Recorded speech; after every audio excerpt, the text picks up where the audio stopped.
idea. The Great Depression had a huge effect on the United States. To help with the problems of poverty and dislocation, Americans looked to government. Franklin D. Roosevelt transformed the American economy and people's everyday living. Franklin D. Roosevelt, also known as FDR, was an American statesman and political leader who served as the 32nd President of the United States from 1933 until his death in 1945. FDR created the New Deal to help the U.S. Roosevelt and the recovery. He had two major New Deal programs launched during the 100 Days, and they were aimed at industrial and agricultural recovery. First New Deal program was the National Recovery Administration, which is the NRA. This federal agency was created in 1933 to promote economic recovery and revive industry during the Great Depression. It was established industry-wide codes of fair business practices, setting prices and production levels. Also provided for the minimum wages and maximum working hours for labor and guaranteed labor the right to organize and bargain collectively. It was declared unconstitutional in 1935. FDR did this to achieve economic advance through planning and cooperation among government, business, and labor. By the summer of 1933, more than 500 industries had adopted the codes that covered 2.5 million workers. Henry A. Wallace, FDR's Secretary of Agriculture, came up with ideas for farms to benefit. The government would act as a clearinghouse for producers of major crops, arranging for them to set production limits for wheat, cotton, iron, and other leading crops. The second New Deal program was the Agricultural Adjustment Administration, which is the AAA, created by Congress. This agency attempted to restrict agricultural production by paying farmers subsidies to take land out of production.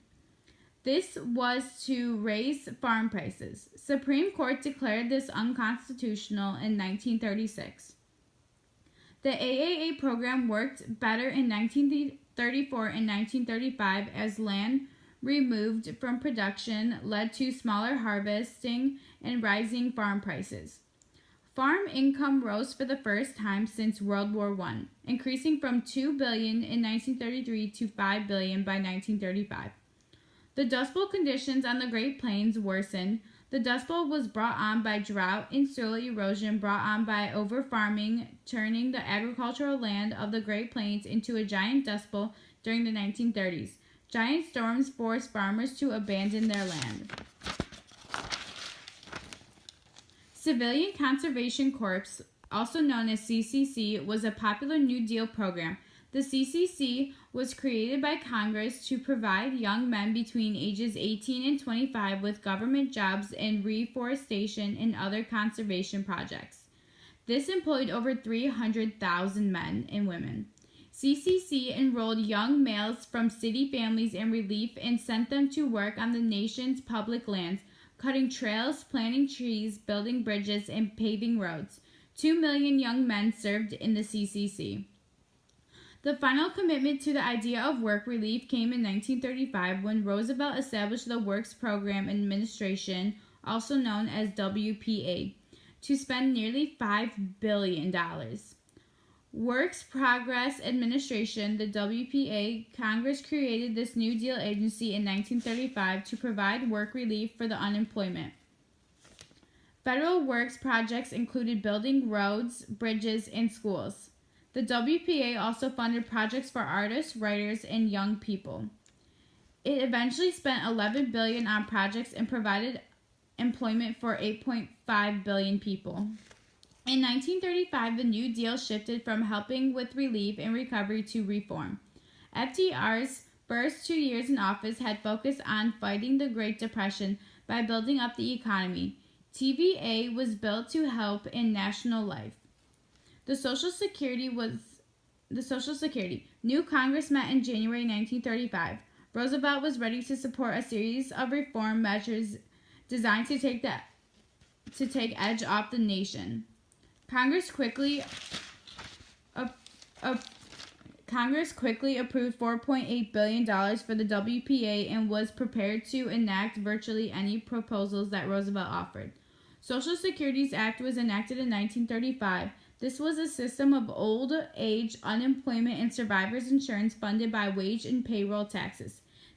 This didn't include health insurance and needy groups and individuals.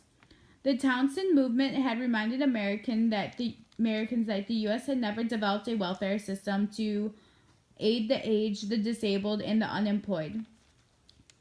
The proposed legislation had three major parts. First, it provides for old age pensions financed equally by a tax on employers and workers without government contributions. Second, it set up a system of unemployment compensations on a federal-state basis, with employers paying a payroll tax and with each state setting benefit levels and administering the program locally. Finally, it provided for direct federal grants to the states on a matching basis for welfare payments to the blind, handicapped, needy, elderly, and dependent children. The Wagner Act, in 1935, formerly known as the National Labor Relations Act, created the National Labor Relations Board to supervise union elections and designate winning unions as the official bargaining agents.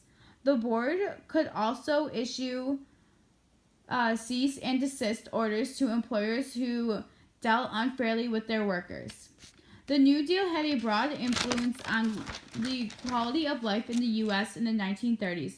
The New Deal reached its high point in 1936 when Roosevelt was overwhelmingly reelected and the Democratic Party strengthened its hold on Congress. The New Deal lasted approximately 5 years.